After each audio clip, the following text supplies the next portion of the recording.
You're listening to Nightmare on Film Street. The current time is 6:66. Traffic is clear ahead from here to the afterlife, but it's hell outside.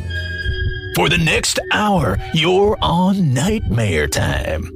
So, let's give a grave welcome to our hosts, John and Kim.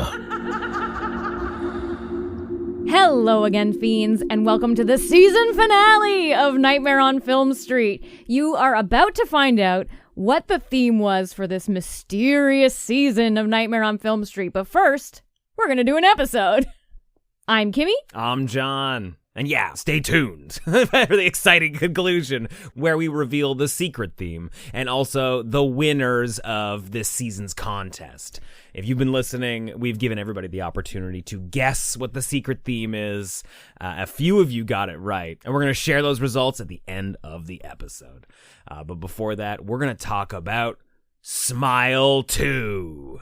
This may be the biggest hint to the theme. I think so. So we'll just put that little tease out there, but we'll talk about the theme a little bit more at the end. But Smile 2 was one that was kind of a roll of the dice pick because it's a very recent movie. A lot of people just saw it. It came out last year. And it is probably the most recent thing that we've talked about this season. Absolutely.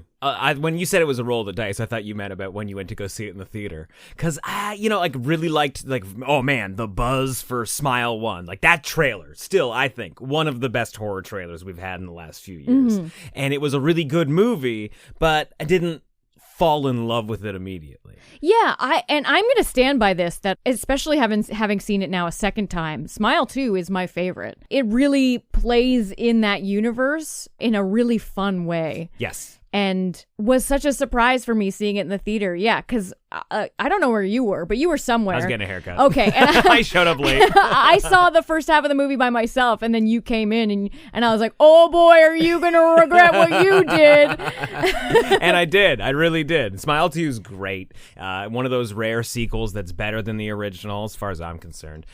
We recently rewatched the first Smile. Yeah, because we wanted to be fresh on what the lore is from the first one before we revisited the second one. And I think I'm still the same.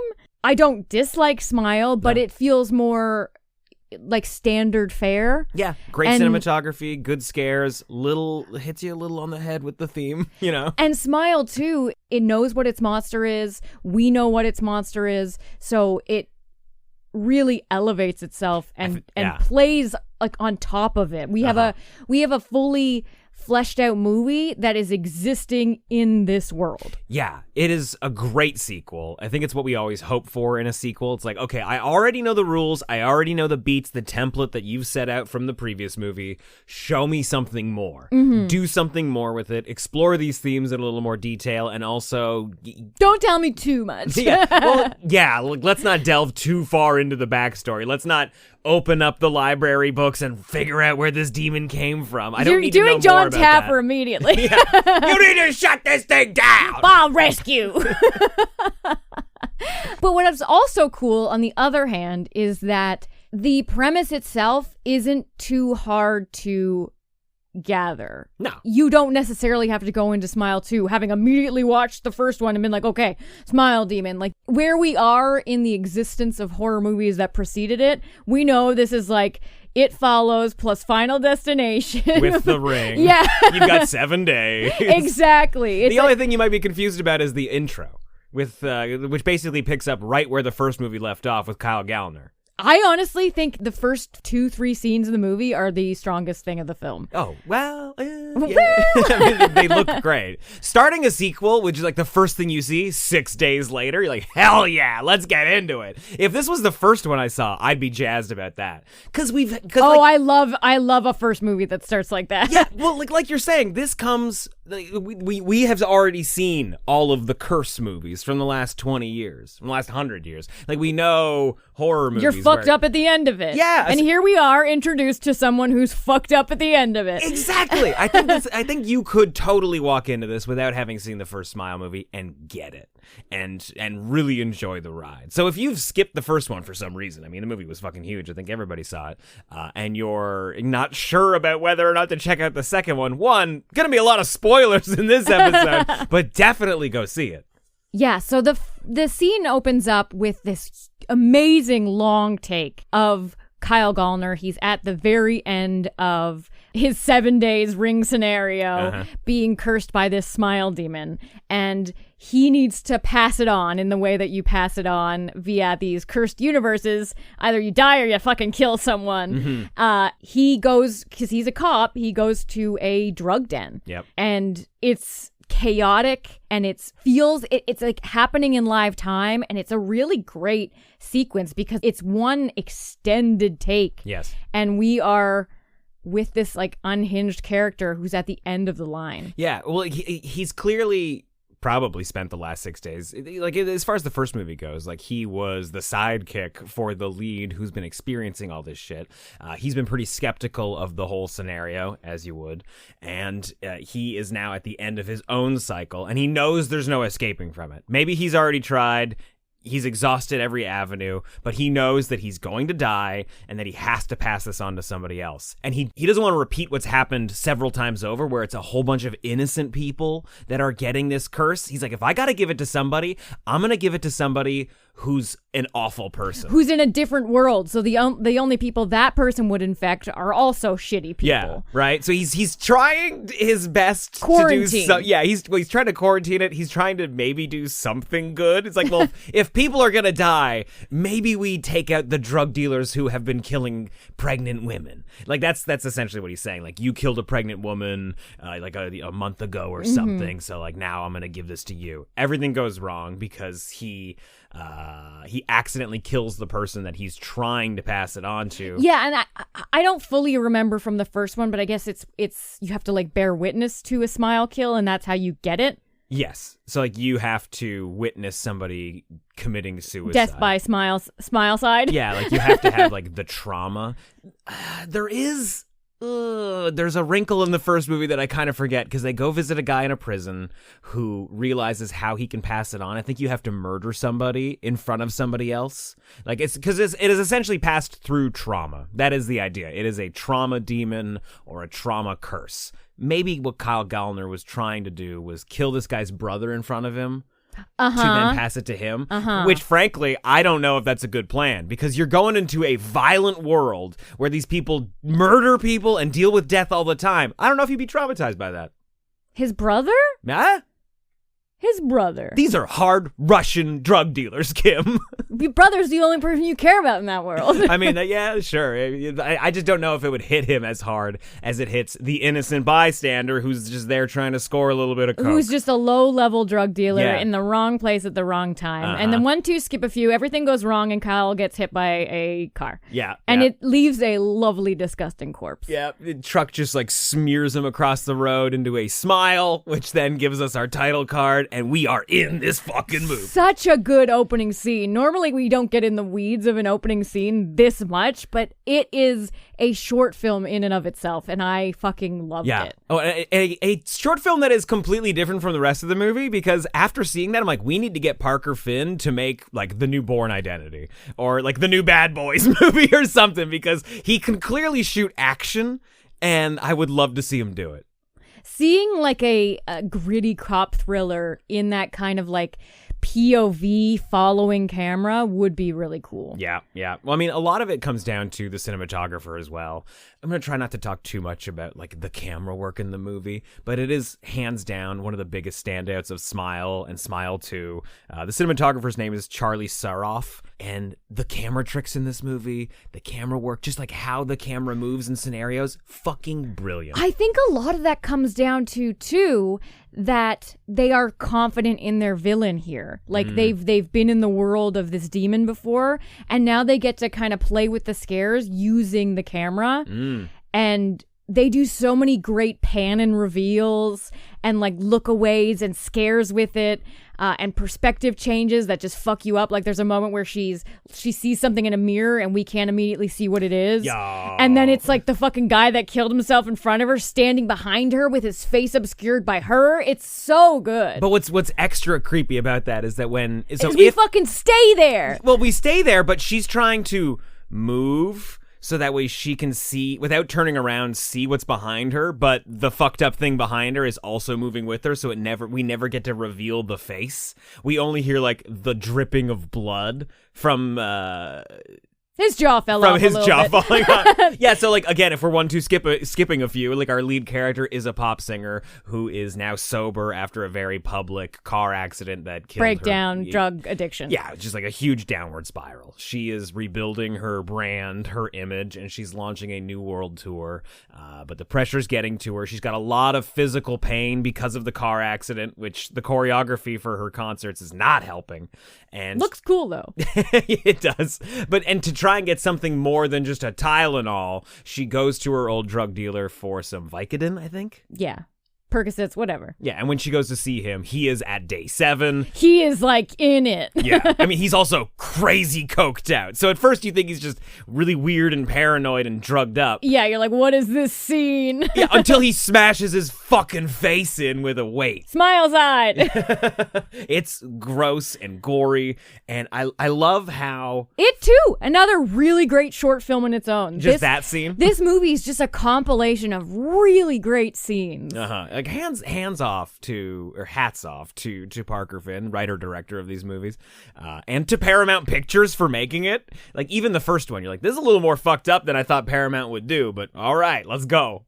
Yeah, no, it's really cool because I think before this, Parker Finn had only done like short films. Yeah, so, the like, Smile movies are the only features he's done so far. That's so fucking cool. Uh-huh. And it just goes to show that when you have a really good like high level concept, they're gonna make it. Yeah, they could make 8 more of these movies. I don't know if I need one. I don't. Yeah, like I would like to stay with just the 2 of them. But if it's as out of the box as Smile 2 is, I wouldn't be opposed to it. I don't know if you'd get a direct sequel. That's the problem. It's like the movie Rings. Remember? It doesn't need to be direct. Like, we could go to space. This is always the answer. Always go to space, guys. When you have the opportunity, do it. I'm sorry. We've just been talking about Final Destination a lot. And that's a franchise that needs to fucking go to space. Yeah, we've been recording some episodes for Patreon where we're going through the Final Destination franchise. And I don't know if we can go more than 15 minutes without being like, I mean, a Final Destination in space would be great, right? The International Space Station. Yeah. Oh, man. Be so good. Fuck. I can't help, too, though, just because we've got Final Destination on the brain, kind of relate this curse to the Final Destination curse. Okay. Just in terms of, like, how to get rid of it. That stuff all felt very similar. I did think about similar. that as well, yeah. Yeah. Because there is the idea that you have to kill somebody to pass it on to them. In Final Destination, you're allowed to steal their life, like the time they have left in their life. There's also the idea of stopping your heart. So, like, you have to die in order for it to leave you. And which we try and do in the finale of the movie, which doesn't work out so well. Well, and also the lead character is fucking paranoid and nobody believes them. There's that. Yeah, death is around the corner at every moment, completely fucking everything up. I think she's a great character for this story. I think she's fantastic. Like, this is a great world to be in for a horror film. And it was an interesting year because we got a lot of pop star stuff. Yeah, and even like The Substance had a very similar visual style, and it had like feminine pops and like really cool aesthetics and a great. She's practically a singer, songwriter, dancer in those right? movies. Yeah. Exactly. Like we had a lot of movies coming out that were in this same aesthetic vibe, and I was just like, yeah, like I'm on this gravy train. Right. We had Trap, we had the Taylor Swift movie, we had The Substance, we had Smile 2. Like, it was really coming. Mm-hmm. And it was just like a great, like, oh, are we in a season? Did you guys all talk? Yeah, and well, even now we have Hurry Up Tomorrow. I guess there was also The Idol that was on TV, like the Weekend movie. The Weekend's things. Yeah. So I mean, yeah, like I and given all of those movies, not that Taylor Swift's movie is a horror movie, I think the one that gives you the best sort of dive into the darker side of the music industry and celebrity culture is Smile 2. And also the human side, because you you're feeling different things about this lead character. You're sympathetic of her. You're worried for her. You kind of see the darker side of her personality, like as we realize like how dark her addiction got. We also see her like when she cracks, she kind of immediately starts blaming other people. Like there are ego checks and moments that that person wouldn't want an outsider to see that we get to see, and it makes her feel like a full human being. Well, the other great thing is that I don't think we needed the smile demon for this breakdown. Yeah, we really did. I think this movie would almost look identical without the smile demon. Yeah, that's fair. Everybody around her, like it's. I hate being like the smile demon wasn't even there. I'm saying the smile demon didn't need to be there. No. You know, like she is living her best, worst Britney Spears moment in this movie. Yeah, and like that is all you really have to say to sort of get the idea to people of what this movie's about. Like, remember how awful we all were to Britney Spears? That's what this movie is. Yeah. Like, this is watching that happen and unfold in real time and seeing nobody around her doing anything to help. Yeah, and it's great, too. There's a line in the movie. I can't remember who says it. I think it might be Morris, the guy that's coming to maybe try to save the day. Oh, the guy who keeps showing up with... Oh, so Morris, sorry. The meet me in an abandoned Pizza Hut guy. I want to kill you and then bring you back. I want to kill you in Staten Island. Hi, this is my name. I'd like to kill you and bring you back. So he phrases it like it's a parasite, and it's clinging on to you. And if this pop singer it's like ripe for another breakdown, like this is a buffet for that demon. Oh yeah, he's just like, oh, this girl's got so much shit. I got so many creatures I could be. So much room for activity in here. Yeah, like she had to be the perfect host because she's got so much going on right now, and it's just like feeding off of it. Like dead ex-boyfriend who's got a crazy smile because it's Jack Nicholson's son. Yeah. Everybody around you pushing you to your absolute brink. Like she does not have a good system in place that has her best interests in mind. Like it doesn't actually have to do anything to make her life bad. Like in the first Smile movie, like we've got this woman who is a healthcare professional and like totally, like, she has some back history with mental illness, or at least her family does. But everybody around her kind of loves her and like has her best interests in mind and like is looking out for her. In this, she is actively asking for help beyond the Smile demon. And is not getting it. She's a human being where they need a machine. Like, they need somebody that's going to show up at 5 a.m., leave at midnight, and perform and be on every single time. I know. And you see it with Mom in every goddamn scene. She's in. Like, you should be so happy about this. She causes me as much anxiety as, like, the creepy smile demon in the dark corner. Yeah. I mean, at the end of the movie, when you realize that Mom wasn't murdered, like, that was a bit of a hallucination, you're almost a little let down by it. You're like, I'm real sad. Like, I don't think that parents should get killed by their children when they're having breakdowns, but this woman needed to be... Yeah. You especially see that in the scene where they're doing the signing, and there's a bit of a scary moment with a stranger that's not the smile demon. Yeah. We also get the smile demon in this scene, but it's good. almost the same amount of scary as this kind of unhinged fan that she has an interaction with. And she needs to take a minute afterwards because it's like fucking borderline stalker territory. Yeah, he's talking about how beautiful her skin is and that like he wants to wear her face. Yeah, 100%. Yeah. And she goes behind the curtain and Mom just comes and is just like... Like, okay, you had your allotted 10-second break. Yeah, Get the like, fuck back out okay, there. how are we doing? Yeah. Do you need some water? Do you need some Voss water? Uh-huh. Would you like some water from the brand Voss? There is so much Voss water in this movie. This movie is an unofficial trailer for Voss water. It's funny. I do remember when I came into the movie theater, I missed like the first 20 minutes of the movie, maybe, right? I sat down next to you and you're like, okay, so here's what you need to know. Kyle Gallner tried to give it to a drug dealer. Drug dealer gave it to her, but she's a pop star. She's having a really hard time. Also, this movie is a commercial for Voss water. That is the synopsis recap that Kim gave me for 20 minutes of the movie. Did you feel up to speed? I was confused at first, and then I got right on track. But yeah, she's a fascinating character for this movie. I think there's a lot to play with in here, and also we get like 4 dance numbers. 3 of them are creepy. It's great. And we get songs. We get depressed pop, which is my brand. Do you think Parker Finn wrote those songs? Because they're bangers. I don't think so. I was reading on Wikipedia. There is somebody who primarily wrote most of the songs. Okay. But Tate McRae, who's a pop star, I don't know if you know. The name is familiar. Okay, well, I think she's Canadian, so that's probably why I hear her all the time in my dance mix. All the can gone. She wrote one of the songs. Cool. But the actress who plays Sky Riley, Naomi Scott, she sings all the songs. I think she's sort of a musician. Like, I think she's more into acting now. But she was in the live action Aladdin. She played Jasmine. Oh, really? She sang the A Whole New World shit. Oh, okay. Yeah, so she was clearly hired for her singing chops. Right on. And she's great. Yeah. I love the songs. I'm gonna fucking put them on my Spotify. She does an incredible job in this movie just throughout, because there are so many, like, she is already on the verge of the deep end, like of going off the deep end. I mean, there are so many shades to it and so many levels and degrees of how bad it's getting, which is tough because she's already at like a level 8.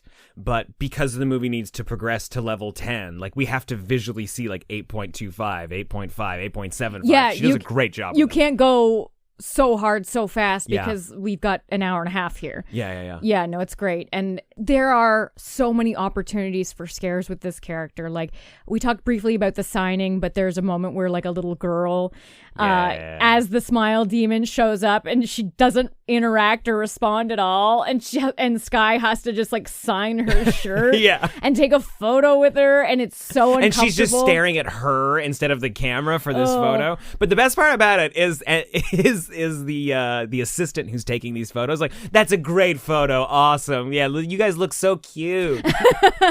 Well, because you know that this demon kind of distorts reality, because there are moments where stuff happens and then none of that happened. None of that's there. There are clothes on the ground. They're not there. There's a water ball that's broken. It's not broken. Well, the people reacting to weird stuff like that little girl, or not reacting, I guess. And like that is what makes choosing a pop star really interesting, because we know that this demon is affecting her reality.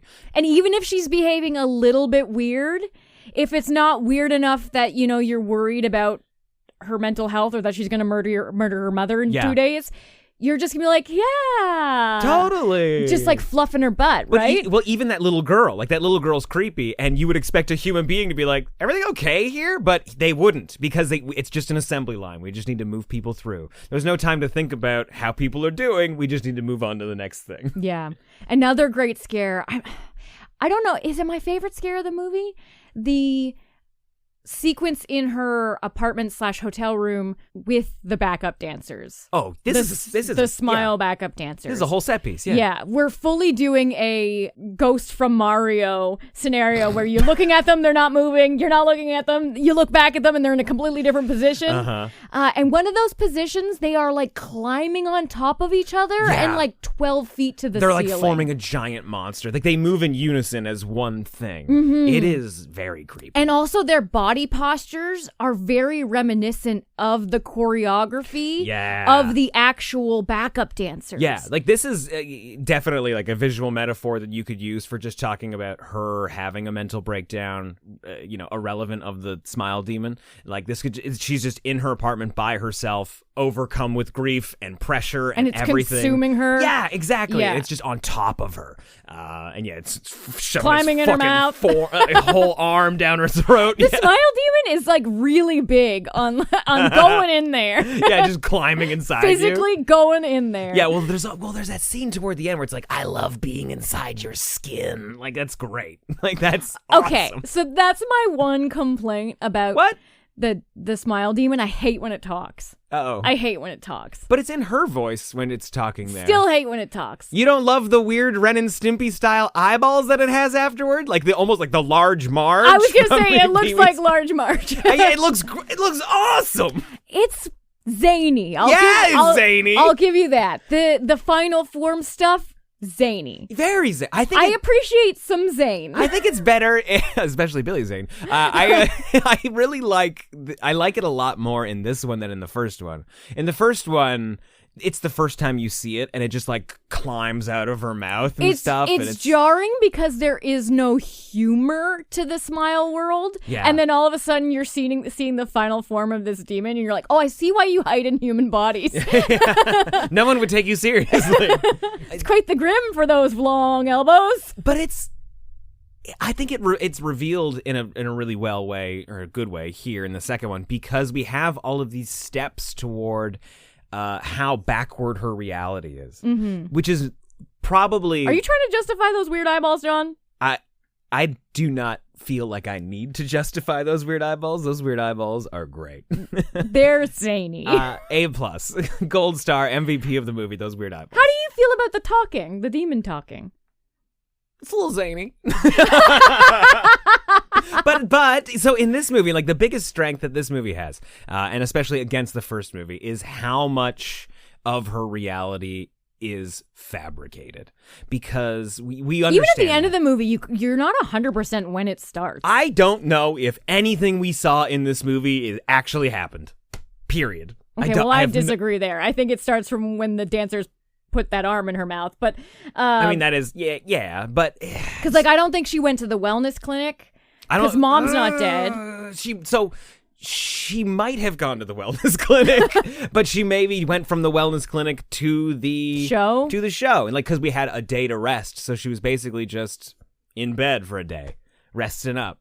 Because everything from there to the show... With a smile demon, like, this egg thing is going to be real great. Yeah, because the best friend who comes to comfort her and help her, we realize, is the smile demon. It hasn't been real the whole time. The whole time. The whole time? The whole time! Even Morris, the guy who's gonna help her and is teaching her about, like, what this smile demon is. He's the second act library of the movie, and he's also going to help her, defeat it. He's fake. Is he? I think the first meeting he might be real, but the second meeting he's not. Oh, I mean, that's possible. So this is what I'm saying. We don't know what's real and what's not. And, like, also, like, the charity dinner, that was real, right? I think so. I think the charity dinner is real. Where she pushes that old lady off the stage? I would believe that the charity dinner is real because she's also in the bar and a whole bunch of people see her. And that's when she meets Morris and they're like, we saw that video. I mean, we didn't see the video that the kids took. Maybe she was sitting at that table by herself. We don't know. Because the smile demon's been doing this long enough that it knows. This is a long con. It is, though. Like, just the same way that death's design is a long con. To get people to, like, miss this thing and trip over this thing and, like, don't step on that nail, but then somebody else steps on the nail and it tumbles into this giant domino effect. That is how the smile demon is playing 4D chess in this movie. My favorite thing is once it's revealed that Gemma, the best friend character, is not real and hasn't been real the entire time. Yeah. We go back to like when we met her and all that stuff and how they were like how it had to be BFFs with this. There was only one of us drinking that Voss water bottle. With this like pop star during her breakdown. But she wakes up in the morning. There's 2 smile demons in this house doing different things. One of them is making matcha.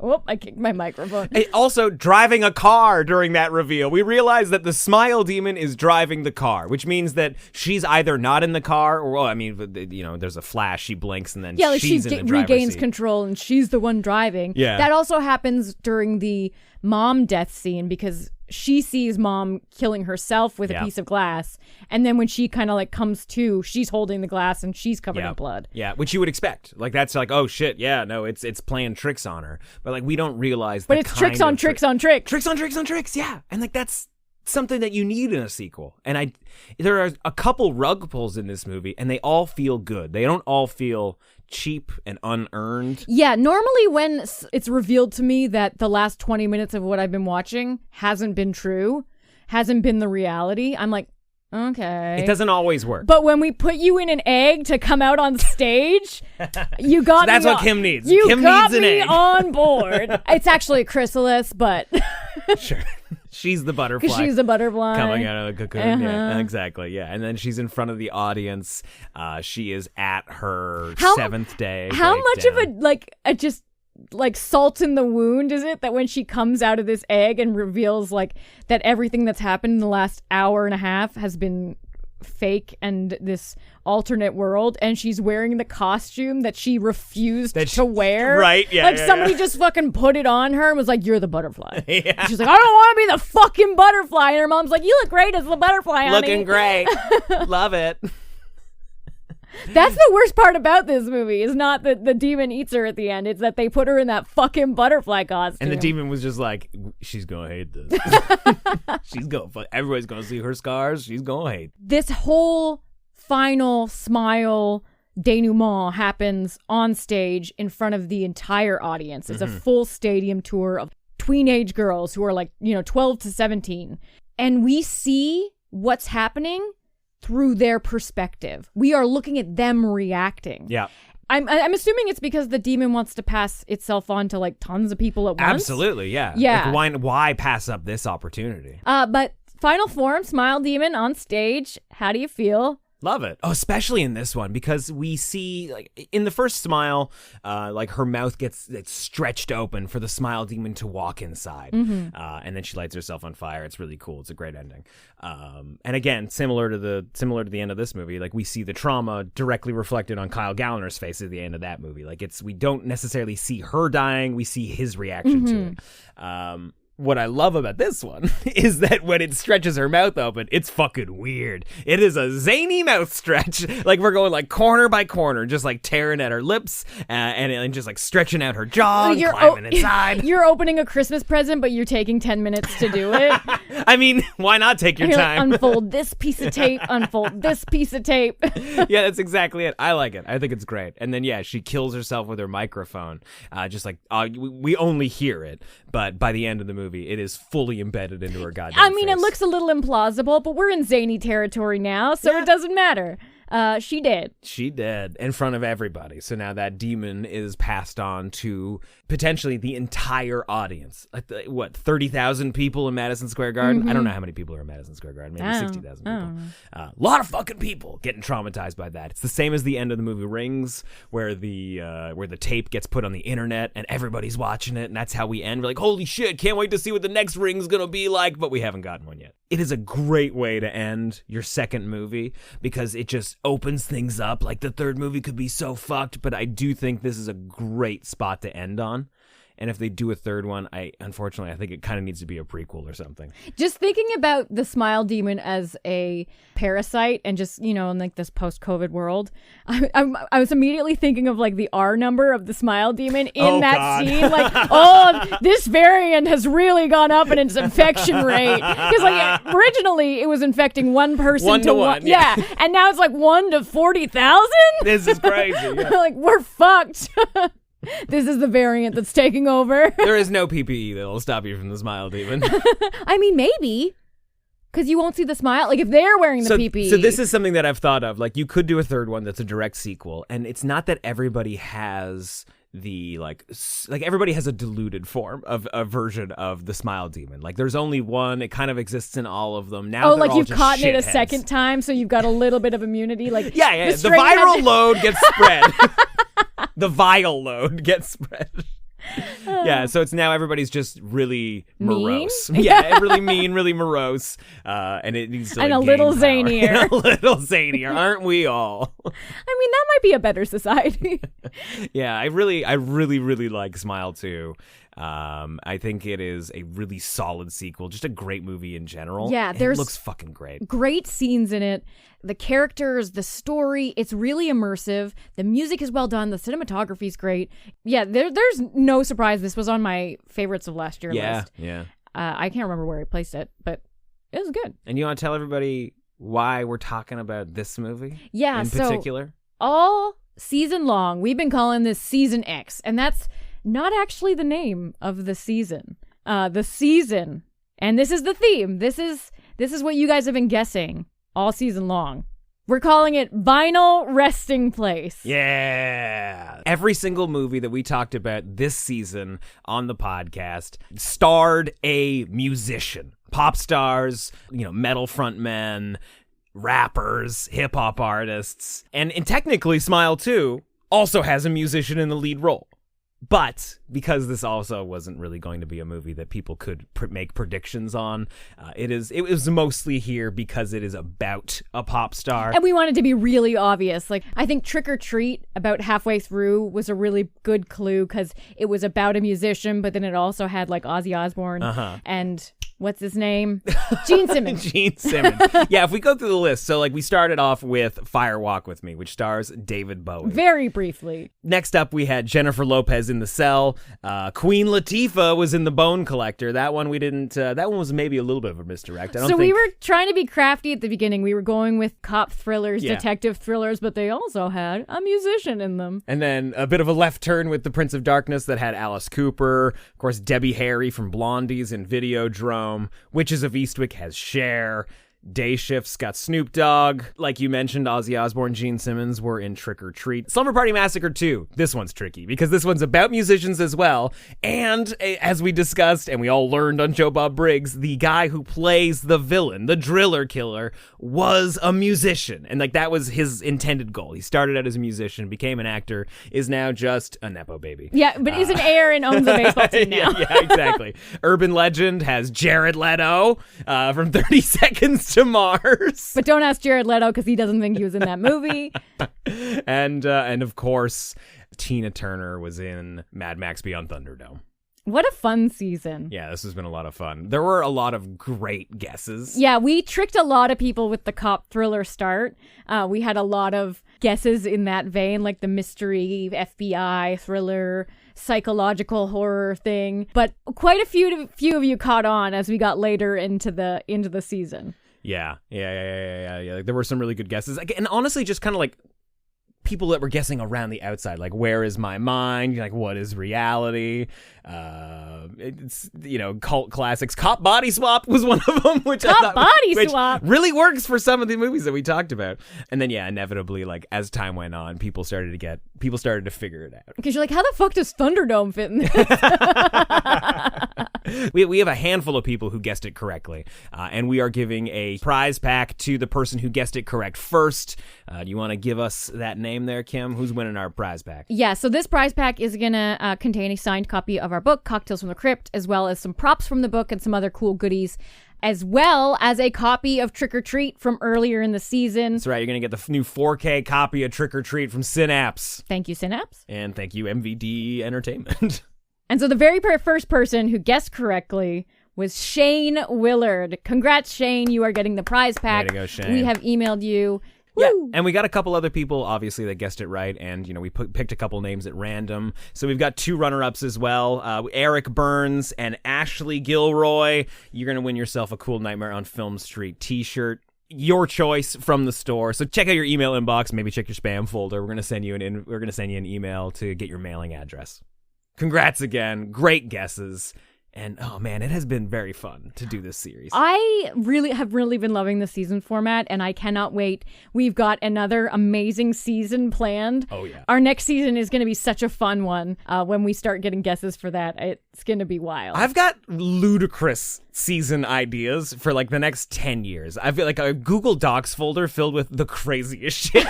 Like, some that we can't do because, like, nobody's ever going to guess it. But some that are just too fucking silly and just right up our alley. And I know you guys are going to love them. I'm really looking forward to these next few seasons of the podcast. But we will be taking a bit of a break in between the end of this season to the start of the next season to allow us some time to record. In the meantime, we have just started a special series on the Final Destination films that we are recording for our supporters on Patreon. If you want to check that out, if you need more Nightmare on Film Street while you're waiting for the main feed, head to nofspodcast.com/fiendclub or patreon.com/Nightmare on Film Street. Yeah, it's where you'll also find info on watch parties that we host monthly. We do also record drive home from the drive-in reviews of new movies that are in the theater. We just recently recorded an episode for Bring Her Back, as well as Final Destination Bloodlines, Until Dawn, and everything else that's coming out the rest of this summer, including the new fucking Conjuring movie that actually looks really good. Same editor as Smile 2, so maybe that means something good. Interesting. Really looking forward to that. It's the last rites. Oh, why is this their last case? they lived. Like they're not gonna it's based on real people. We know that those real people survived their last case. It's totally fine. And embellished things. But yeah, head over to the Fiend Club. It's the easiest way to support the show and to get bonus episodes of the podcast. Congrats to our 3 winners for guessing this season correctly, and everybody who guessed it correctly. Hopefully you're luckier on the next season and you get drawn from the hat. But until next time, I'm Kimmi. I'm John. Stay creepy. It appears you made it out alive, but we'll get you next time. Help us to grow the horde. Leave a 5-star review on Apple Podcasts or wherever you subscribe. More terror can be found lurking on our website, nofspodcast.com. Until next time, stay creepy, fiends.